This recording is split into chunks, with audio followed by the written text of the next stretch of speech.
After several days of panel massaging on the rear tub and a lot of paint prep time, the paint job is now finished.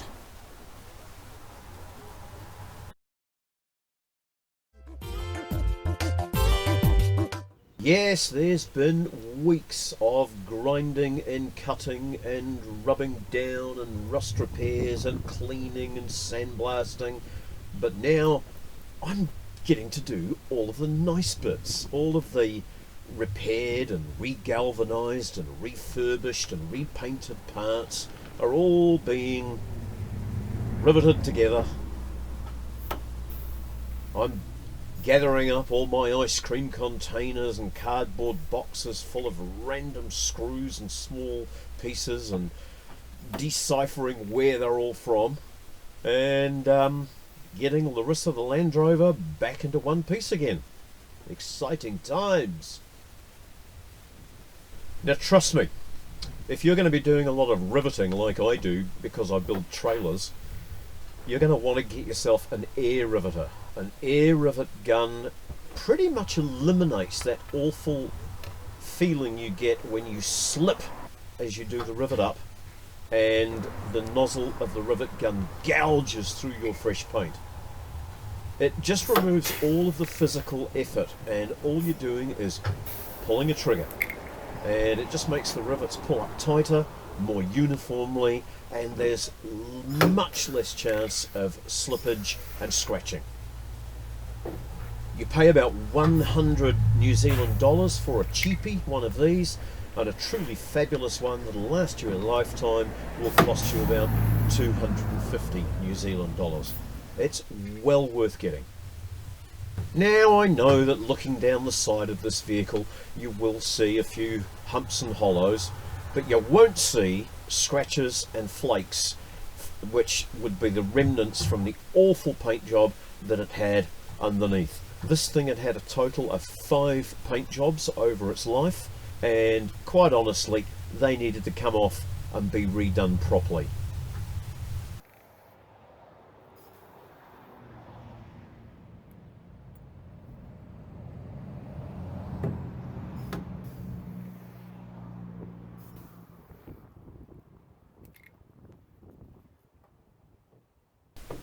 Once I've bolted the front guards on, this piece here will never be seen again. So now's my only chance to get some good rust proofing in there. The bulkhead firewall is the Achilles heel of Land Rovers. It's the steel part of a Land Rover. It needs to be steel for strength, but the problem is it was never really waterproof from new. All of the seams are left open, and there are numerous cavities where water can get in but can't get out.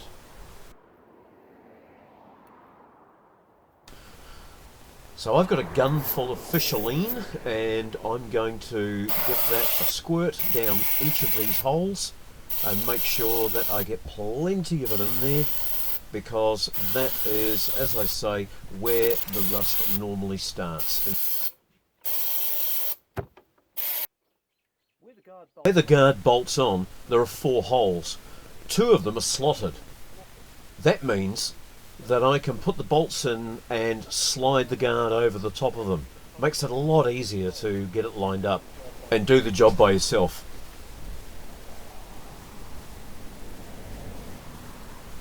See what I mean? The middle 2 holes are slotted.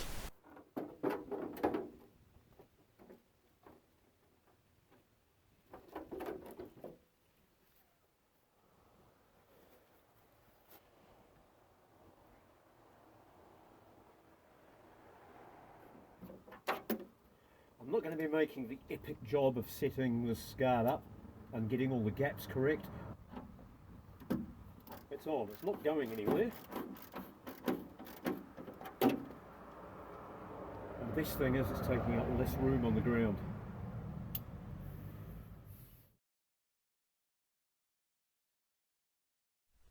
Back in the 1990s, they made the change from the old black and silver number plates to our new reflective white number plates.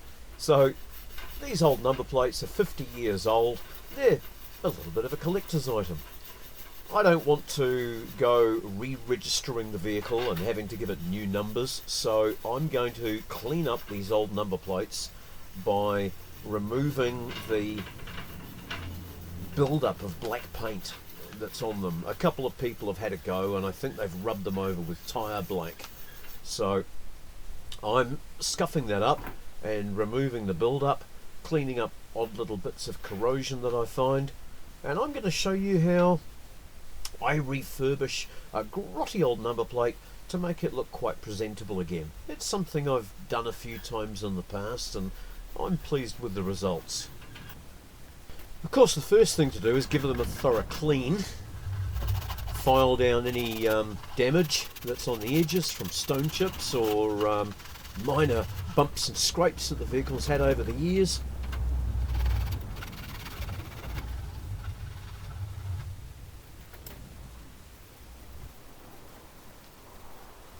Once you've done that, I get into it with a bit of thinners on a rag and clean up the actual numbers themselves. That just makes sure that there's nothing on there that's going to stop the mild acid that I'm about to use getting in and brightening up the surface. The acid that I'm going to use is called phosphoric acid, and it's used for brightening aluminium. It gets used on the older style mag wheels that don't have a clear coating on them.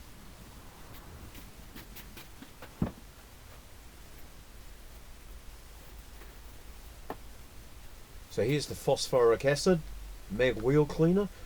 You don't use it straight from the bottle, you dilute it with water 50 to 1. Sorry, not 50 to 1. You dilute it with water 50-50. So there's a little bit of water and a little bit of the acid, and I'm going to just brush that over the numbers and leave it for 15 or 20 minutes. That will remove any surface oxidation and get the numbers looking all bright and clean again. Then I can start work on the black paint itself.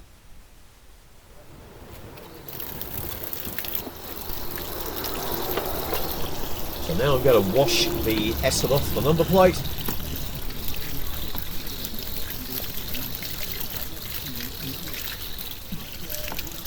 Now we're back to nice shiny aluminium on the numbers.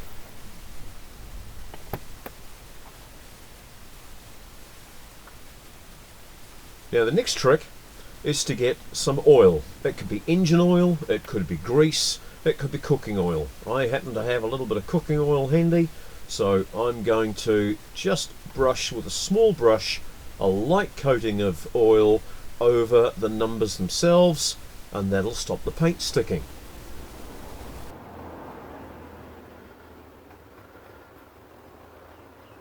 Next morning, when the paint's nice and hard, I get a plastic scraper and just tease away the paint off the numbers where it won't stick because of the oil. It's pretty easy to do, can't get it wrong.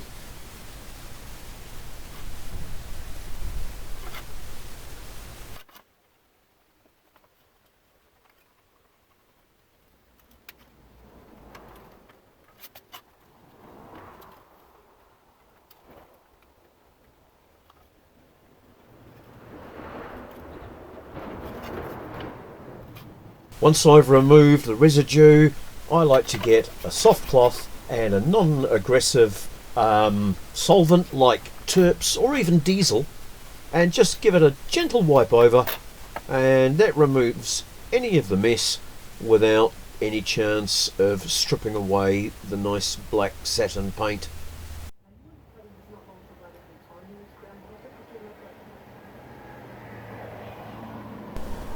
Hey, it's so nice to be doing a few finishing touches to Larissa. I started Larissa, the lockdown Landy, in April during lockdown 1. And I got quite a bit done, but then along came winter and a good 6 weeks to 2 months of rain almost every day. If any of you folks are sitting around with nothing to do, I'd really appreciate a lift, lifting this body tub back onto the chassis so that I can get on with some other things. But if you're a little bit too far away to come and help, never mind, sit tight, because in a few more days there'll be another video and you can see how far I've got with this thing. Well, I'm going to go and hang the bonnet and get the windscreen on, and if you guys could like, share and subscribe on the channel, then I'll go and get on with the next video, and I'll see you in a couple of days and we'll see how far I've got.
After painting the number plate with a nice satin black and leaving it overnight, I can then grab a little plastic scraper and just easily remove the residue of paint that's over each number without damaging the black paint in between.